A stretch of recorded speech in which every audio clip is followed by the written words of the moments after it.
What does rooster do? What's a cow do? What's a kitty cat do? Meow. What's a doggy do? Ruff, ruff. What's a tigger do? Boing.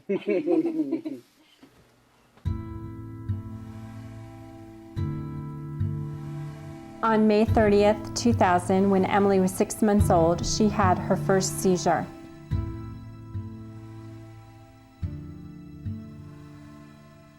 We were at the grocery store shopping, and it was the first time Emily was in the grocery cart sitting up, and she slumped over to her side, and I went to push her back up so she would sit up straight again, and then she slumped back over, and then her arm started shaking rhythmically.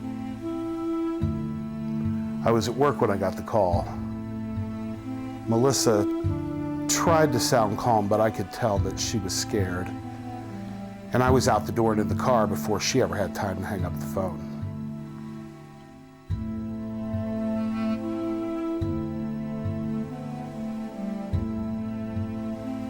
I drove as fast as I could, but it seemed like everyone was going as slow as they possibly could. Every car, every red light. It seemed like it took forever.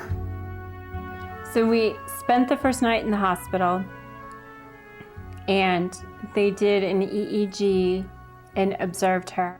They thought that it was probably just a febrile seizure and told us that if she didn't have another seizure in 6 months, that she was pretty much free and clear, and it was a one-time deal and nothing to worry about. So in October of 2000, Emily and I got up one morning, and she was playing on the floor, and she did the same thing again. She slumped over to her side, and then her arm started shaking, and I went and got David, and we just drove her straight.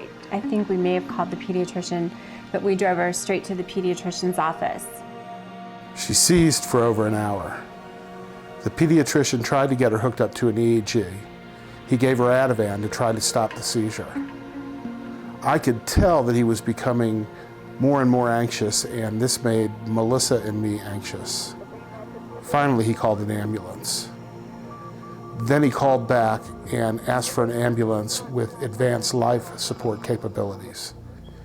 The Ativan had caused her blood oxygen level to tank.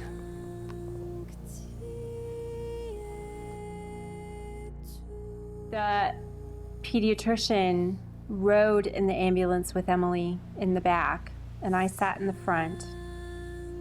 David followed in the car behind.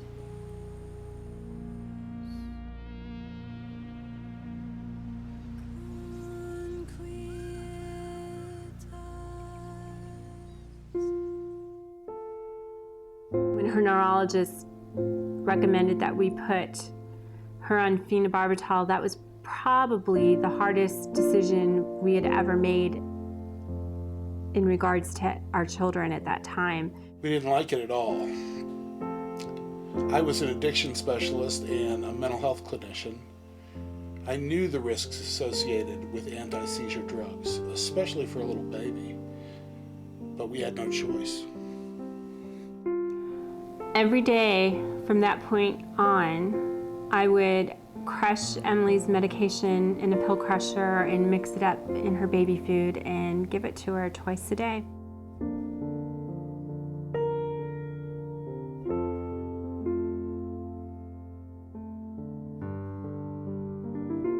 Emily's seizures continued, even with the medication. She often had to be transported to the emergency room, where doctors would stop her seizures with powerful IV drugs. Over time, the frequency of her seizures increased, and by the time she was 2.5 years old, she was having over 200 seizures a day. She started regressing cognitively.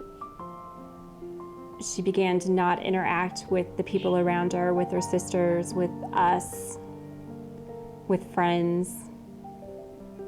She became less active physically, spent a lot of time watching TV. We were losing her.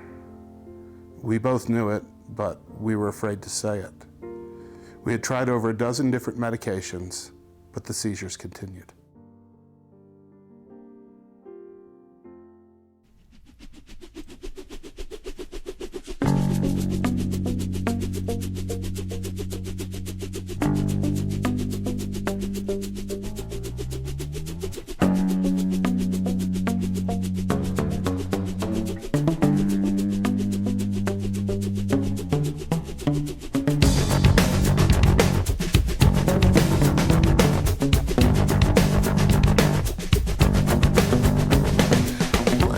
We entered into a race against time. We were determined to find an answer before her seizures could destroy her completely. We read every book, every study we could get our hands on. We became lay experts in epilepsy. We found the best doctors we could find. We traveled to Philadelphia, Baltimore, St. Louis. Emily underwent genetic testing. She had blood tests, PET scans, SPECT scans, MRIs, CT scans, and video EEGs. Doctors tried 22 different medications, but Emily kept getting sicker. It got to the point where she could barely walk without falling. Finally, in July of 2008, 8 years after Emily's first seizure, we found an answer. Someone's praying, Lord, Kumbaya. In 2008, Emily's seizures just became rampant, and we tried everything we could to stop them, but she ended up in the ER most of the time. Someone's praying, Lord, Kumbaya. She would have status seizures almost every night. Someone's praying, Lord, Kumbaya.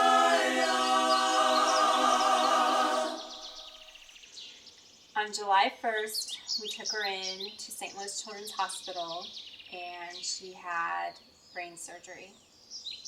Oh, Lord, Kumbaya.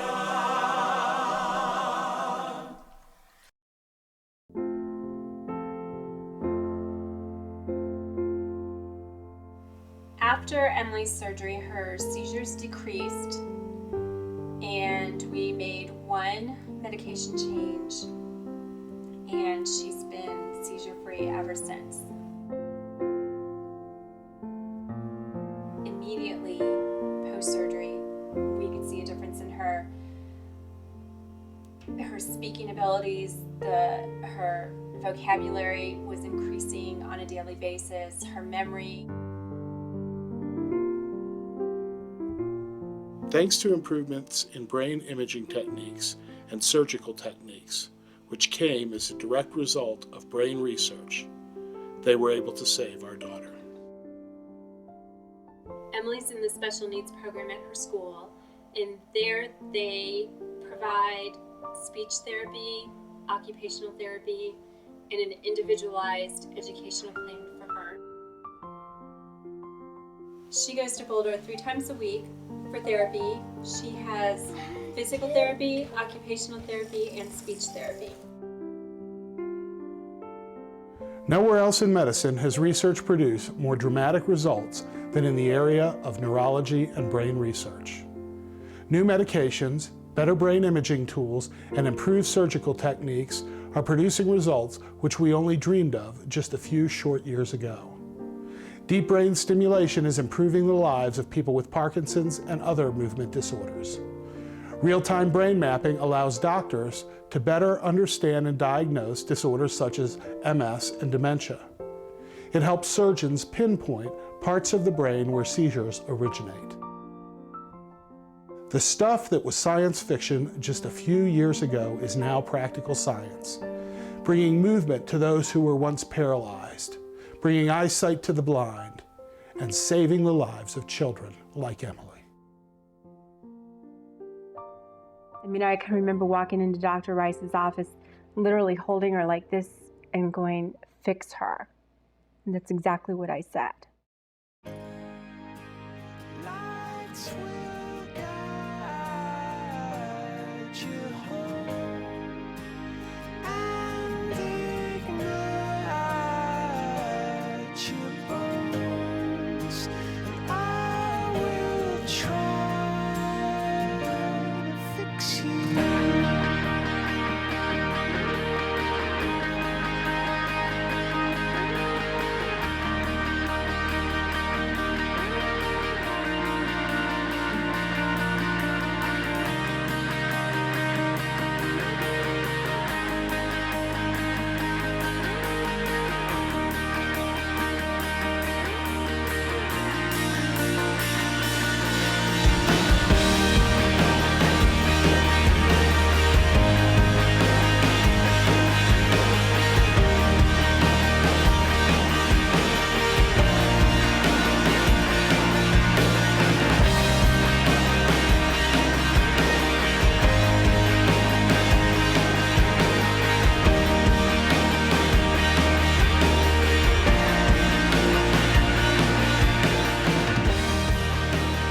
Tears stream down your face when you lose something you cannot replace.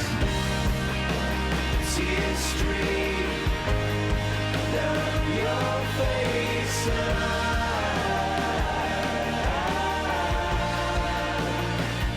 Emily may never run and play like other kids. She may never hit a home run or read a book. She may never get invited to a birthday party or have a best friend. Emily may never have a first kiss, fall in love, or get married. And it is unlikely that Emily will ever know the joy of having a child of her own to love and to hold. But then again, with continued research, maybe she will. Lights will guide you home and ignite your bones, and I will try to fix you. I love you, Daddy. I love you too, sweetie.